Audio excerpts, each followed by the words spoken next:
서머나 교회를 본받으라 라는 제목으로 말씀 전하겠습니다. 교회의 역사는 곧 교리와의 싸움이었는데, 교회는 바른 교리를 세워서 이단들의 공격 앞에 신앙을 지켜내었습니다. 중세 교회의 타락의 원인은 바로 교리의 타락에 있었습니다. 성경보다 더 높이 교황의 권위를 두고 잘못된 교리를 가르쳐 왔는데, 우리 한국교회는 어떻습니까? 교리를 아예 가르치지 않습니다.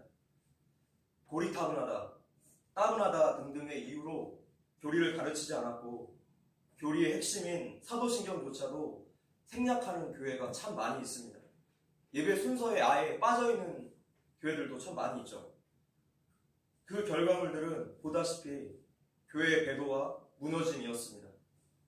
교회를 지키기 위해서 만든 이 신앙고백서, 교리 교육을 무시하니까 교회가 이렇게 다 무너지게 되는 것이죠. 그래서 이 시대에는 교리 교육의 필요성이 더욱더 부각되고 있습니다. 건강한 교회를 찾으시는 분들은 웨스터민스터 신앙고백서 또는 하이델베르크 요리문답, 도르트신조, 사도신경을 교육하는 교회를 찾으시면 됩니다. 그런 교회가 여러분들의 신앙을 건강하게 세워줄 것입니다. 그러나 또한 지난 시간 말씀처럼 교리만 날카롭게 세웠다가 예수님께 책망을 받은 에베소 교회의 이야기를 우리가 기억해야 하겠습니다. 예수님의 십자가에 나타난 공의와 사랑의 두 측면이 우리에게 함께 나타나야 한다는 것입니다. 사랑을 품지 않은 진리는 완성된 것이 아니죠. 예수님처럼 사랑하되 끝까지 사랑해야 할 것입니다. 예수님께서 사도 요한을 통해 보내신 두 번째 편지는 서머나 교회로 향합니다. 8절을 읽어봅시다. 시작. 서머나 교회의 사도에게 편지하라. 처음이며 마지막이요 죽었다가 살아나신 이가 이르시되. 자, 서머나는 소아시아 7도시 중에 지금 유일하게 현존하고 있는 도시인데, 오늘날에는 터키의 이즈미르라는 아름다운 항구 도시입니다. 서머나는 에베소로부터 북쪽으로 약 56km 지점에 위치하고 있고, 사도 요한 당시에 에베소 못지않게 굉장히 부유한 도시였습니다. 그곳에는 큰 올림픽 경기장도 있었고 도서관도 또 극장도 있었습니다. 그리고 소아시아의 모든 도시가 그랬듯이 서머나 역시 우상숭배 또 황제숭배의 도시였습니다. 특히 황제숭배가 이 도시에서 가장 열렬하게 행해집니다. 그래서 로마 정부가 서머나에게 많은 경제적인 혜택들을 베풀어 주었죠. 그러니까 반대로 말하자면 이 도시에서 살아남고자 한다면 황제숭배를 반드시 해야만 했다는 이야기입니다. 황제숭배를 거부했던 서머나 교회는 그래서 다른 어떤 지역보다도 더 큰 핍박을 받아야 했습니다. 서머나 교회의 폴리갑 초대 교부의 전기에 따르면 바울이 에베소에서 사역하는 동안에 가르침받은 제자들이 이곳으로 건너와서 이제 교회를 개척하게 되었고, 유대인들과 로마와 연합해서 서머나 교회를 강하게 핍박했다고 전해집니다.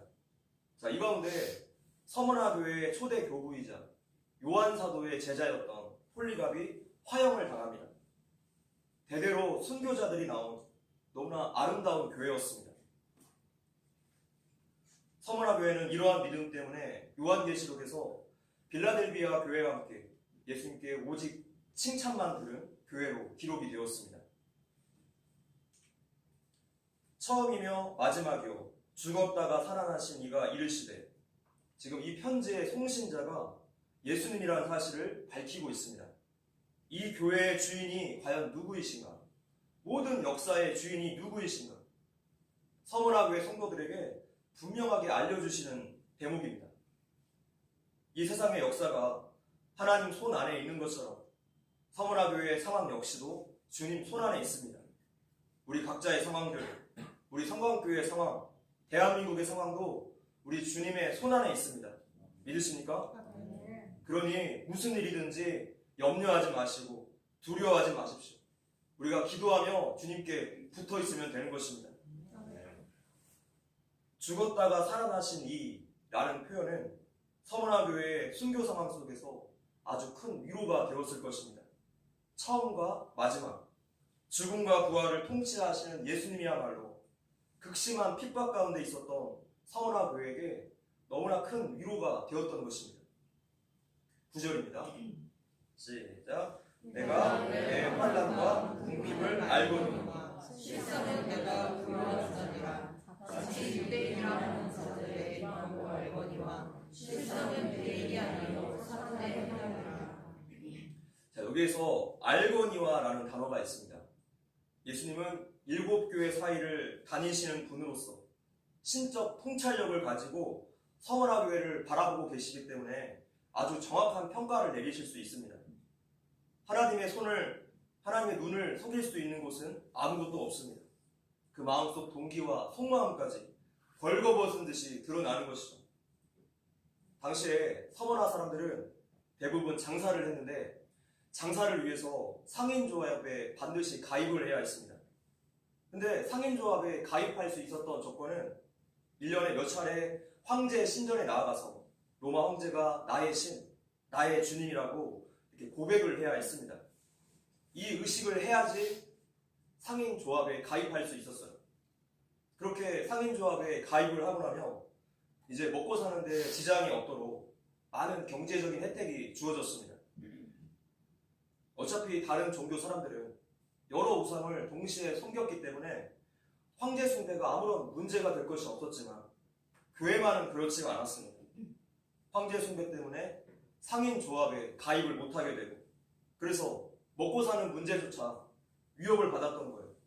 세금도 더 많이 내야 했고 재산도 압류당하고 그렇게 경제적인 가난이 그들에게 가장 큰 핍박으로 작용했던 것입니다. 그들은 예수를 믿었기 때문에 가난해졌어요. 지금도 회교권에서 예수 믿는 사람들은 정상적인 사회활동을 할 수가 없습니다. 그런데도 이 모든 것을 다 포기하고 감수하고서라도 예수님을 선택했다는 것이죠. 도대체가 어떤 믿음이길래 이런 선택을 할 수 있었던 것일까요? 서머나 교회를 본받으라. 그 첫 번째는 영원한 천국을 바라보는 부요한 신앙입니다. 우리는 모든 것을 다 포기하고서라도 예수님을 붙잡을 믿음이 있으십니까? 이 질문 앞에 정말로 부끄러워서 얼굴을 들 수 없습니다. 같은 하나님을 믿는데 그들과 우리의 믿음은 너무나 큰 차이가 있는 것 같습니다. 한쪽은 예수님 믿었기 때문에 가난해졌는데 다른 한쪽은 예수 믿었기 때문에 부자 되게 해달라고 기도합니다. 도대체가 같은 신앙 맞습니까? 우리가 고통을 받을 때 드는 생각은 하나님은 내 상황을 알고 계실까? 내 고통을 알고 계실까? 이런 생각들일 거예요. 그런데 예수님께서 너희들의 상황을 아신다라고 지금 말씀하고 계세요. 네가 이 땅에 은행 계좌에는 돈이 없겠지만 나에게 충성함으로 하늘에 쌓아놓은 부가 얼마나 엄청난지 아느냐? 라고 거꾸로 질문하시는 거예요. 히브리서 말씀입니다. 시작. 전날에 너희가 지출받은 후에 고난의 큰 싸움을 견뎌낸 것을 생각하라. 혹은 비방과 환난으로서 사람에게 구경거리가 되고 혹은 이런 형편에 있는 자들과 사귀는 자가 되었으니 4절 너희가 갇힌 자를 동정하고 너희 소유를 빼앗기는 것도 기쁘게 나누는 것은 더 낫고 영원한 소유가 있는 줄 알미라. 아멘. 그 당시 서머나 교인들은 예수님 때문에 집도 빼앗기고 감옥에 갇혔습니다. 이런 일을 당하면서도 그들이 끝까지 견딜 수 있었던 것은 이 땅의 삶이 아니라 영원한 천국을 바라보았다는 증거가 됩니다. 오늘 우리 삶의 관심은 어디에 있습니까? 영원한 하나님 나라와 영적인 일들, 또 이 땅에 하나님의 통치와 그 질서에 대해서 관심이 없고 온통 먹고 사는 문제, 이 땅에 썩어질 것들에 마음 빼앗겨 있지 않느냐는 것입니다. 하나님께서 복음으로 세우신 이 나라가 대적들에게 망해가는데도 두 눈을 감고 두 귀를 닫고 있지 않습니까? 서머나교회는 가정이 파괴되고 사회생활이 제한되어서 궁핍했습니다. 그러나 원망과 불평이 없었어요. 이 교회의 특징이죠. 출애굽한 이스라엘 백성들은 어떻습니까? 불편함만 생기면 원망과 불평이 터져 나왔는데 그들과는 전혀 다른 차원의 신앙이었습니다. 불평과 원망을 달고 산 출애굽 1세대들은 칭찬도 인정도 받지 못하고 이렇게 다 광야에서 죽어야 했습니다. 이 땅에 썩어질 것들에 또 보이는 것들에 집중하는 삶에는 늘 이렇게 불평과 불만과 탐욕의 열매가 나타나기 마련이에요. 그러나 서원화교회 성도들은 대대로 신앙의 모범으로 전해지고 있습니다. 좋은 목수가 연장 탓을 하지 않는 것처럼 참된 신앙은 환경 탓하지 않고 묵묵히 주어진 환경에서 최선을 다하는 신앙일 것입니다. 모두 다 삶의 초점이 이 땅에 있는가, 영원한 하나님 나라에 있는가, 여기에 달려 있습니다.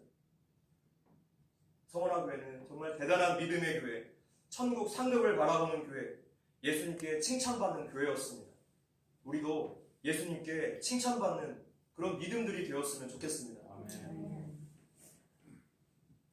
서원화교회는 예수의 이름 때문에 경제적이고 정치적, 사회적, 종교적 제재로 인해서 환난과 가난 가운데 있습니다.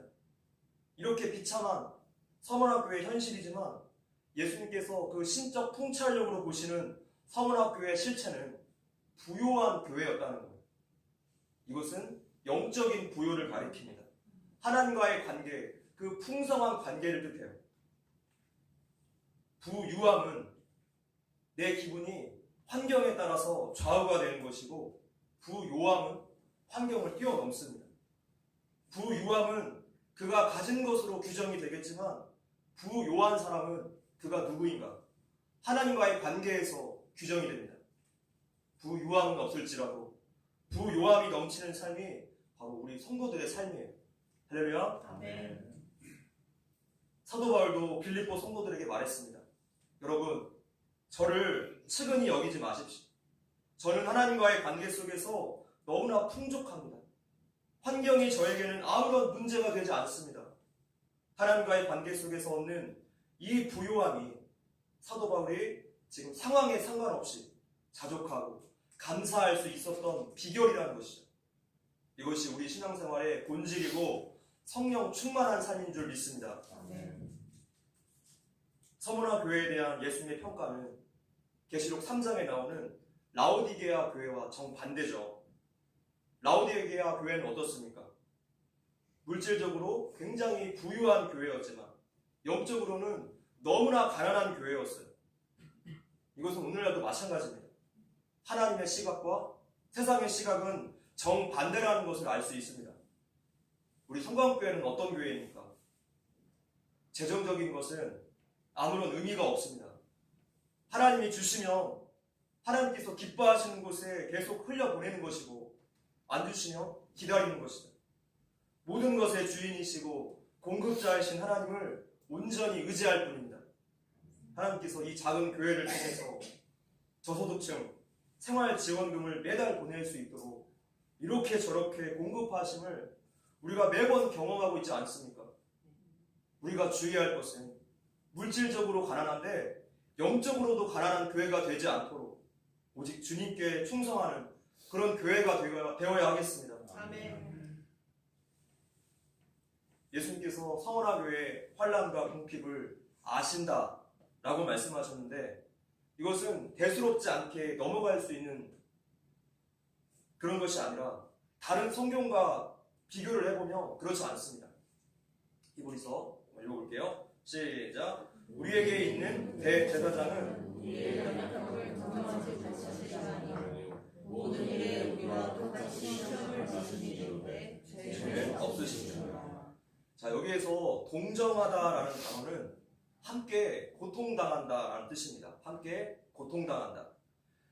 개역 한글판 성경에는 이게 체휼이라고 번역이 되어 있는데 그러니까 체험할 때 체, 긍휼히 여길 때 그 휼의 합성어예요. 그래서 체휼이죠. 경험을 해봤기 때문에 그 마음을 안다라는 뜻입니다.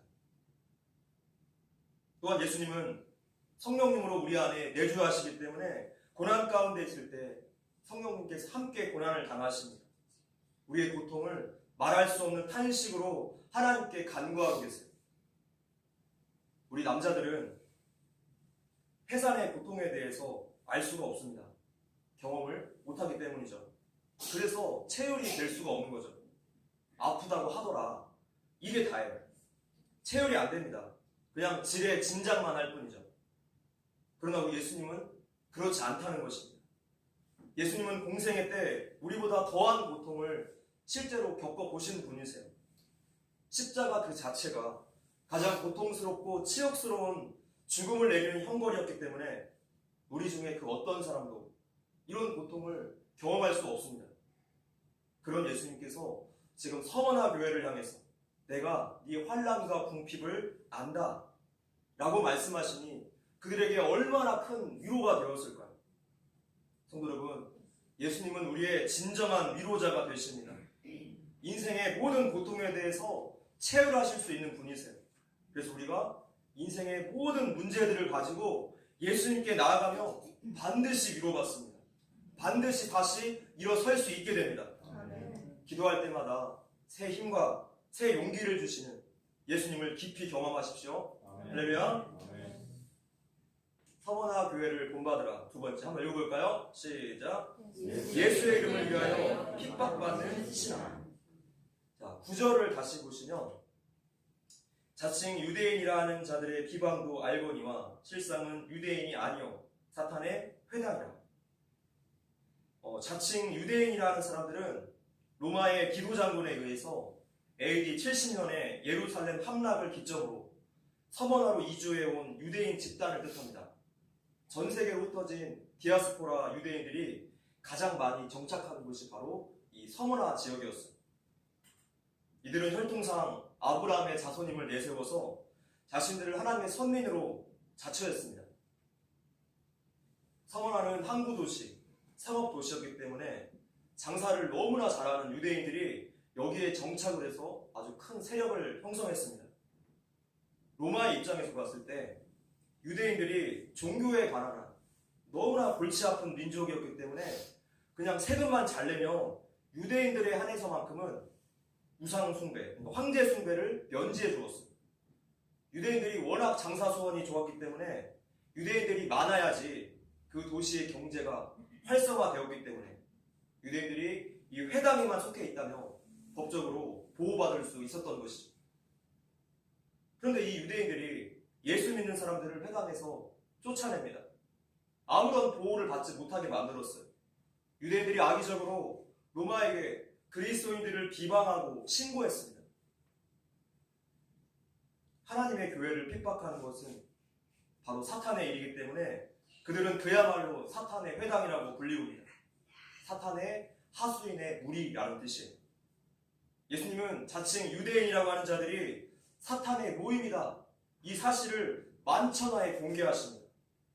하나님을 대적하는 자는 바로 사탄의 하수인이죠. 교회를 핍박하고 복음을 방해하는 것은 모두 다 적그리스도입니다.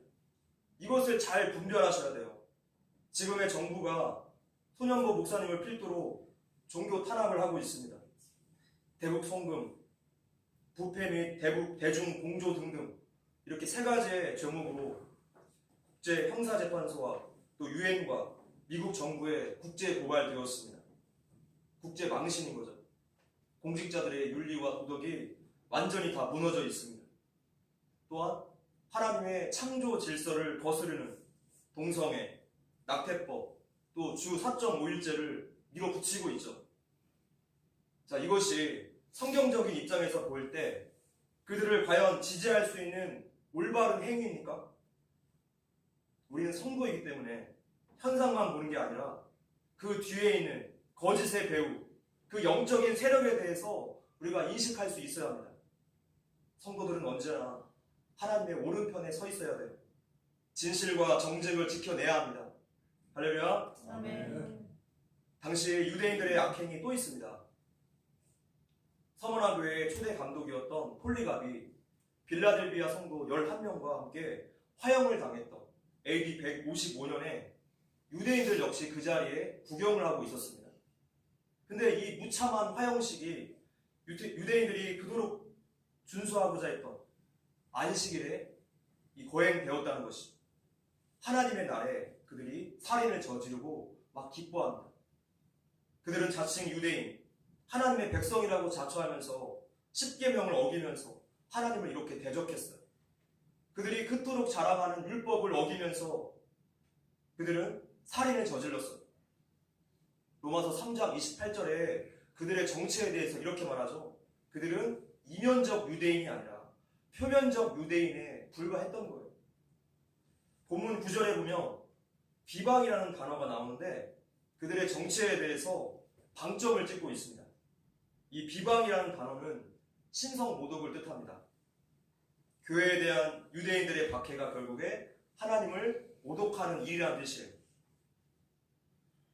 지난주에 있었던 뉴스인데 오세택 목사라는 사람이 이런 말을 했습니다. 하나님 나라를 지향한다는 상징으로 북한 인공기를 달아야 한다. 적그리스도와 예수님을 연합시키자는 말이에요.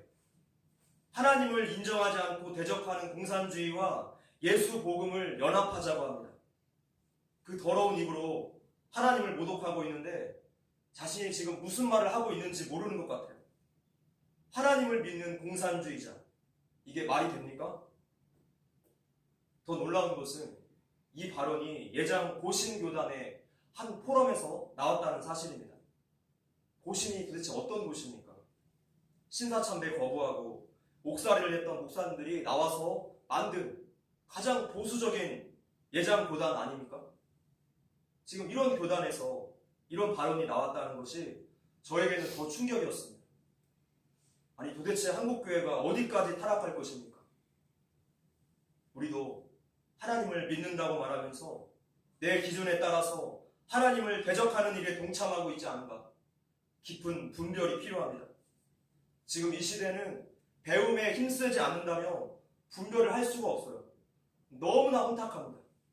수많은 목사들, 교회들, 성도들이 실제로 그렇게 하고 있고 뭐가 잘못된 것인지도 모르고 있어요.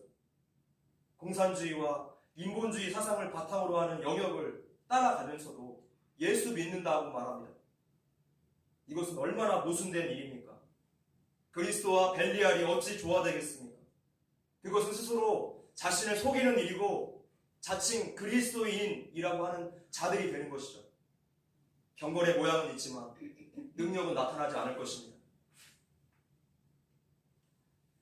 리처드 범브란트가 창설한 VOM이라는 선교기관이 있는데 박해받는 지역에 사는 기독교인들을 후원하고 또 기도하라는 취지로 책을 펴냈어요. 1권은 주를 위해 죽다, 2권은 주를 위해 살다 라는 제목의 책입니다.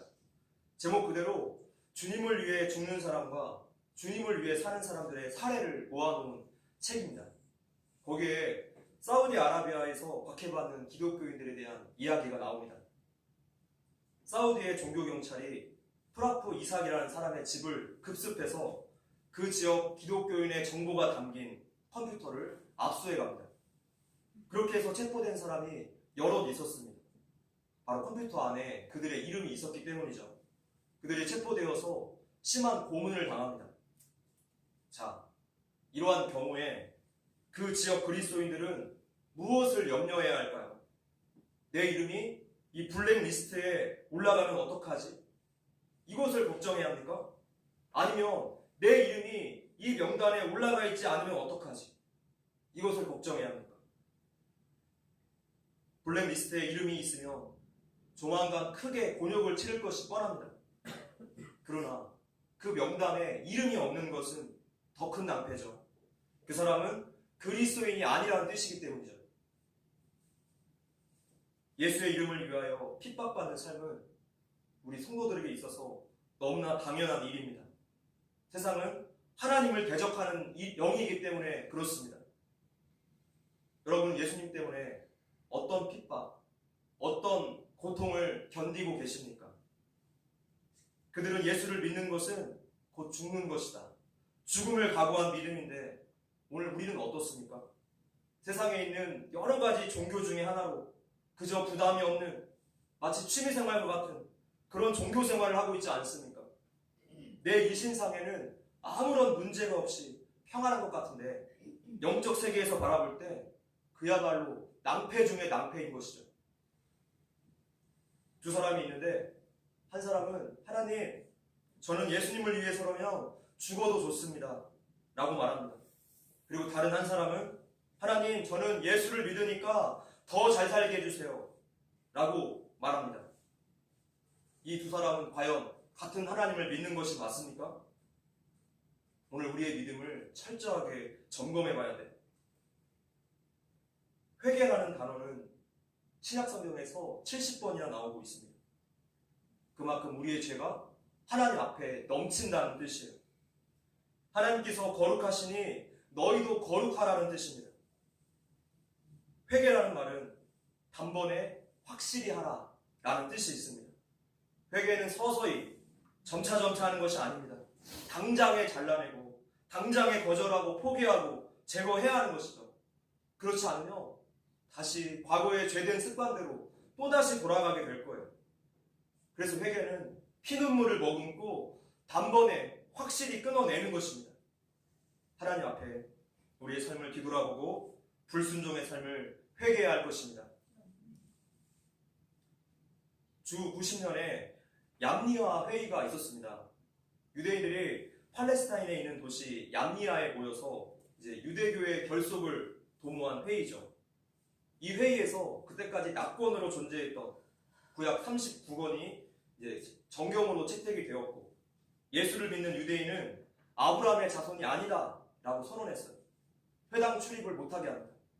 그들의 기도문에 보니까 나사렛 사람들과 이교도들을 순식간에 파괴하소서, 생명책에서 그들의 이름을 지우시고 의로운 자들과 함께 기록되지 않게 하소서, 이 문구를 집어넣습니다. 지금 이런 상황들을 가리켜서 예수님이 사탄의 회당이라고 그들의 정체를 온 세상에 드러내시는 거예요. 예수님은 이 말씀을 들은 이 서머나 교회 성도들의 마음이 어떠했을까요? 유대인들로부터 그동안 받았던 박해들이 마치 주마등처럼 흘렀을 것입니다. 그리고 그 모든 일들이 자신들이 예수의 이름을 위해서 옳은 길, 좁은 길을 갔기 때문이라는 예수님의 그 인정 앞에 뿌듯한 은혜와 감동과 희열을 느끼지 않았을까요? 우리도 이 마지막 시대에 예수님께 이런 인정을 받는 신앙인들이 되었으면 좋겠습니다. 말씀을 맺겠습니다. 예수님은 자신의 이름 때문에 고통받는 서머나 교회를 특급 칭찬하셨어요. 칭찬만 받은 두 교회 중에 한 교회가 된 것이죠. 우리가 그들의 신앙을 본받아야 하겠는데, 첫 번째, 영원한 천국을 바라보는 부요한 신앙을 본받아야 되고, 두 번째, 예수의 이름을 위해서 핍박을 받는 신앙을 결단해야 합니다. 우리 같은 지옥 갈 죄인을 살리신 예수님의 십자가 은혜를 아는 성도라면 이제 나의 삶이 나의 것이 아니기 때문에, 예수님의 것이기 때문에 마땅히 예수를 위해 살아야 하겠습니다. 예수님은 서머나 교회에 그 어떤 환난과 궁핍이 있어도 너희들이 부요하다 이렇게 말씀하셨어요. 예수님께서 부요하다라고 말씀하시면 부요한 것입니다. 하나님의 말씀이기 때문이죠. 유대인들의 평가, 세상의 평가가 어찌됐든 예수님이 그렇다면 그런 거예요. 상황이 어찌됐든 예수님께서 뭐라고 말씀하시는가가 우리의 모든 행동 기준이 되어야 합니다. 이 시대에 더욱더 그러한 믿음을 간구하십시오. 주의 말씀이 우리의 유일한 기준입니다. 할렐루야.